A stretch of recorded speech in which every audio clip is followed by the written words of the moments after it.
Zola raced after the men who were mocking her, calling her names because of her size. She pursued them with all the strength she could muster, finally catching up to Kofi, who was slower than the rest.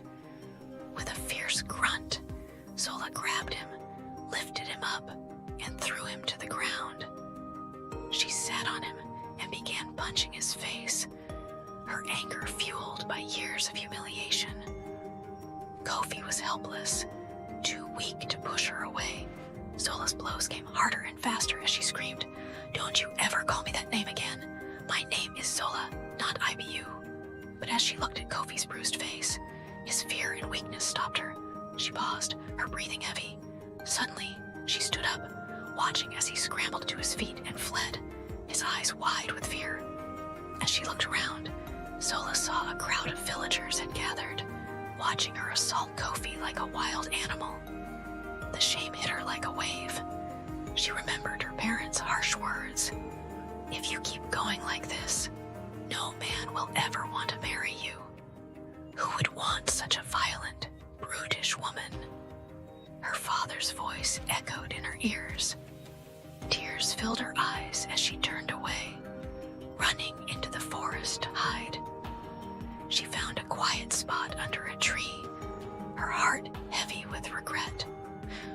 She began to think back to her childhood, when everything was different. 21 years ago, Zola had been adored by everyone in the village. She was chubby, yes, but her round cheeks and soft body made her the most cherished baby in the village. The other girls would fight to carry her, doting on her like a precious doll.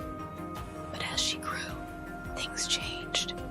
The village that once adored her began to mock her. Her chubbiness became fat, and the compliments she once received turned into cruel taunts. By the time she entered primary school, the bullying began. Her peers would laugh at her, calling her IBU, a nickname that meant fatty. Zola had no friends. No one wanted to be seen with her. When she walked through the village, children would point and mock her, saying things like, "Look, the whole earth is shaking." The laughter stung, and Zola felt the weight of their cruel words press down on her. One evening, at dinner with her family, the words of her father cut her deeply. After finishing her meal, Zola stood up to get more food. Her father's voice suddenly rose. "All you do is eat, eat, eat. Look at your little sister. She's slim and beautiful.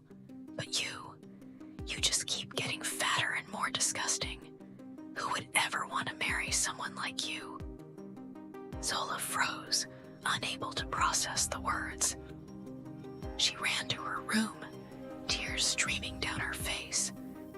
She had hoped her mother would say something, but her mother sat quietly, as if in full support of her father's words. The hurt grew inside her, turning into anger and hatred. The next day, Zola made a decision. She would do anything to lose weight. She stopped eating and began starving herself.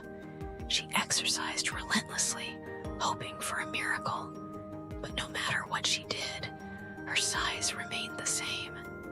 And when the villagers saw her trying to change, instead of offering encouragement, they mocked her even more. The pain and anger grew inside her, a fire that burned hotter every day. She became a shell of the person she once was, always on edge, always angry. Then, one afternoon, as she was walking back from the market, she saw a group of men standing along the path. They watched her pass by, then began making fun of her. "Look, an elephant is passing by," one of them said. "Better be careful. You might knock over a tree or two." They laughed loudly, mocking her once again. Zola tried to ignore them, but when they called her Ibu, the anger inside her exploded. She dropped what she was carrying and charged at the men. They ran, but one of them, Kofi, was too slow. Zola caught him, threw him to the ground, and sat on him, punching his face in blind rage. "Never call me that again," she screamed, her fists landing hard on his face. But as she looked down at him, bruised and frightened, her anger faded. She saw how terrified he was. She stopped, her fists sore, and watched as Kofi scrambled to his feet and ran off. The villagers who had gathered to watch the scene only made her feel more ashamed. The words of her parents echoed in her mind once again, and her heart ached with sadness. She felt like she couldn't bear it anymore. She walked home in silence, tears falling from her eyes. As she walked, she heard a noise coming from the nearby bushes. Curious and fearful, she ventured into the forest, following the sound. To her shock, she found a young girl surrounded by 3 men who were attempting to assault her. Zola's heart raced with anger. She grabbed a large stick and charged at the men, beating them until they fled, terrified for their lives. The young girl, who introduced herself as Amara, was grateful beyond words. "Thank you for saving me," she said through tears. "I don't know what I would have done without you." Amara explained how she had gotten lost while playing and had been kidnapped by the men. Zola listened, feeling a deep sympathy for Amara, even though she hesitated to take her back home. But Amara pleaded, asking Zola to escort her back to her village. After a moment of thought, Zola agreed. The journey was long, but they finally reached Amara's village. The moment they arrived, the villagers and Amara's family embraced her, overjoyed at her return. They threw a celebration in Zola's honor, thanking her for saving Amara's life. The next morning, Zola awoke feeling different. She was still nervous about her appearance. But when a woman named Nia came to invite her to breakfast, she noticed something remarkable. Nia, despite being the same size as Zola, carried herself with confidence. Nia was stunning, wearing elegant clothes and jewelry, and she walked with grace. Nia saw Zola's discomfort and asked, "Why are you ashamed of yourself?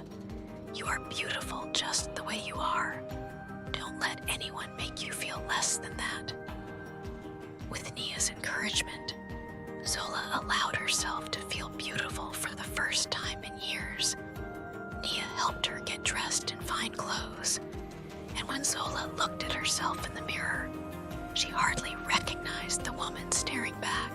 She looked radiant, and for the first time in a long time, she felt proud of who she was. Later that day, Amara's brother, Niazi, approached Zola with a shy smile. "I wanted to thank you again for saving my sister," he said, his voice warm. "And I've fallen in love with you. Will you be my wife?" Zola was taken aback. It was so sudden, but Niazi was kind and handsome. For the first time, someone saw her for who she was, not for her size. Without hesitation, she accepted his proposal. As Zola and Niazi prepared for their wedding, Zola felt a newfound sense of peace. She was loved and accepted for the person she had always been, and she realized that the opinions of others no longer mattered. At the wedding, Zola was the picture of grace. Her beauty shone through, and even the villagers who had once mocked her admired her, wishing they could have a bride like her. When Zola returned to her village with Niazi, her parents didn't even recognize her at first. But when she spoke, they were overwhelmed with joy and regret. They apologized for the way they had treated her, and Zola forgave them. In the end, Zola lived happily with Niazi, surrounded by love and respect. She learned that true beauty comes from within, and that those who truly love you will never judge you based on your appearance. are all beautiful in our own way. Don't let the cruel words of others diminish your self-worth. True love doesn't come from physical appearance, but from the heart.